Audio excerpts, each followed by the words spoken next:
मैं राम मंदिर प्राण प्रतिष्ठा की बात करती हूँ। इसको एक राजनीतिक रंग नहीं चढ़ना चाहिए था, लेकिन हो गया है। और जब इलेक्शंस आ गए हैं तो फिर चाहे ऑपोजिशन हो या बीजेपी हो, एक दूसरे पर आरोप लगाते हैं, तुम पापी तुम पापी। कांग्रेस कहती है कि इसका राजनीतिकरण बीजेपी ने किया इसलिए वो पापी है। बीजेपी कहती है कि न्योता देने के बावजूद आप प्राण प्रतिष्ठा में आए नहीं इसलिए आप पापी हैं। तो इसे आप कैसे देखते हैं? पहली बात है कि इसका राजनीतिकरण किसने किया, और इसको आज की घटनाओं से मत। जब हमारा जन्म भी नहीं हुआ था, हमारी पार्टी पैदा भी नहीं हुई थी, उस समय अदालत में ये मामला निपटाया जा सकता था, समस्या का समाधान हो सकता था। भारत विभाजन हुआ तो विभाजन के समय ये तय कर सकते हैं चलो भाई इतनी इतनी चीजें ऐसा कर लो, वो नहीं किया गया। क्यों? कि एक ऐसा हथियार हाथ में है जो हथियार वोट बैंक पॉलिटिक्स के लिए मजबूती का एक दांव है, इसलिए उसको पकड़ के रखा गया और बार बार उसको भड़काया गया। अब जब ये अदालत के अंदर मामला चल रहा था, अदालत में अभी जजमेंट ना आए वहां तक कोशिश की गई। न्यायिक प्रक्रिया से होना चाहिए तो हमारा संविधान हमें कहता है और सरकार की तो जिम्मेवारी है, लेकिन उसमें भी अड़ंगे डालना, ये क्यों? क्योंकि उनके लिए ये राजनीतिक हथियार था, ऐसे लोगों के लिए।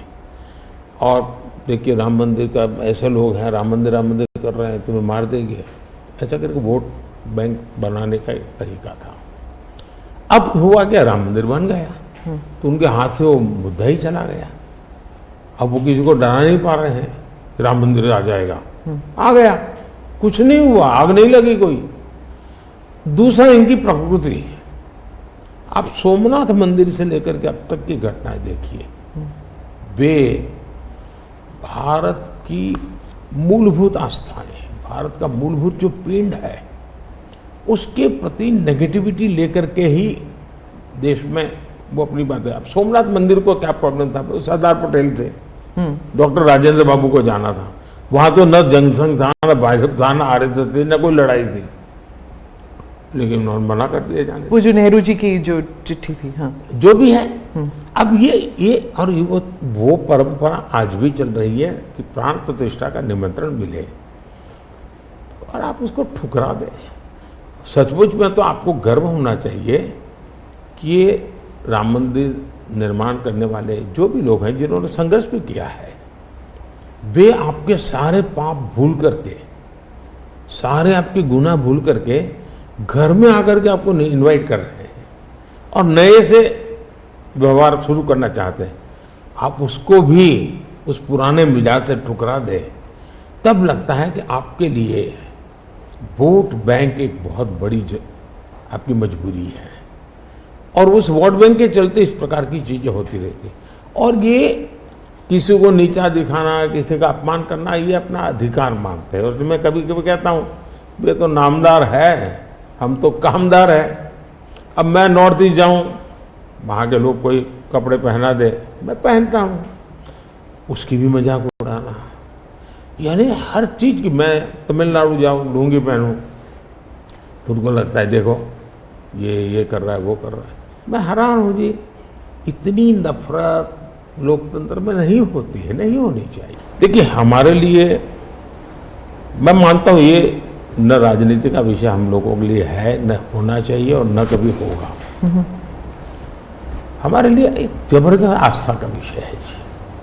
और ये कोई प्रभु राम का संबंध कोई मेरे कारखाना में नहीं आया जी, हजारों साल से, और दुनिया के अनेक देशों में है।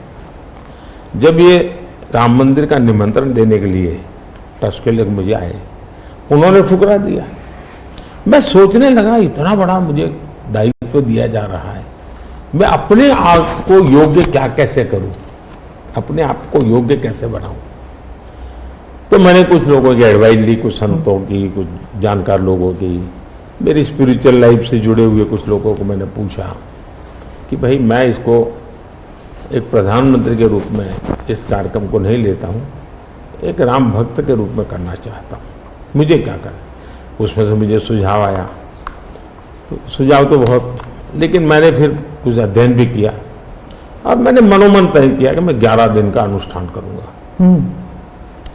और मैं जमीन पे सोता था, नारियल के पानी पर रहता था और तय किया मैं प्रभु राम जहाँ जहाँ गए थे उसमें जहाँ भी मैं जा सकता हूँ जाने का प्रयास करूँगा।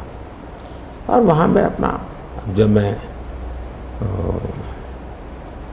श्रीरंगम मंदिर में गया दक्षिण भारत में, हाँ। दक्षिण भारत में, और कंब रामायण का मैंने पाठ किया वहाँ, तब मुझे वहाँ के लोगों ने बताया कि साहब 800 साल पहले जब कंब रामायण की रचना हुई तो पहला पाठ इसी जगह पे हुआ था। और मैं देख रहा सबके आंख में आंसू थे। ये जो मैंने अनुभूति की है साउथ में खास करके, यहाँ बैठे हुए लोगों को अंदाज नहीं आएगा जी कि क्या भक्ति है, क्या आस्था है और कितनी पवित्रता है उसमें। मेरा कार्यक्रम नोन नहीं था, मेरा काम भी ऐसा व्यक्तिगत था, लेकिन जो जन सामर्थ्य एक प्रकार से मुझे उनके भाव में अनुभव कर रहा था, तो मेरे लिए शायद मेरी स्पिरिचुअल जर्नी की एक बहुत बड़ा महत्वपूर्ण एक 11 दिन की घटना मैं देखता हूँ। मैं और राम मंदिर प्राण प्रतिष्ठा को मैंने बहुत गंभीर लिया था जी। मैंने एक इवेंट के रूप में नहीं लिया था जी, मेरे लिए वो इवेंट नहीं था। वो एक स्पिरिचुअल मूवमेंट था आपके लिए? मैं मानता, मुझे दिखता था वो 500 साल का संघर्ष, मुझे दिखता था 140 करोड़ लोगों की श्रद्धा, सपने, और देश के गरीब गरीब लोगों ने पाई पाई देकर के मंदिर बनाया है जी। ये मंदिर 3 चीजें मैं देखता हूँ। एक, 500 साल का अविरत अखंड एक निष्ठ संघर्ष, लाखों लोगों का एक काम के लिए बलिदान। दूसरा, लंबी न्यायिक प्रक्रिया, इतने सालों की न्यायिक प्रक्रिया, और न्यायिक प्रक्रिया के हर तराजू से तूल करके निकला हुआ, कसौटी हुआ। दूसरा, टेक्नोलॉजी का उपयोग, ASI के द्वारा उसकी खुदाई, सबूत, ये एक बहुत बड़ा। और चौथा, हिंदुस्तान के कोटि कोटि लोगों ने 1-1, 2-2, 5-5 रुपया जो भी दे सकते हैं दे करके ये मंदिर बनाया है। ये मंदिर सरकारी खजाने से नहीं बना है। ये ऐसे पहलू हैं कि जो भारत के स्वाभिमान को, भारत के सामर्थ्य को, भारत के सपनों को, भारत के संकल्प को और भारत के आने वाली पीढ़ी को बहुत बड़ी प्रेरणा देने वाले हैं।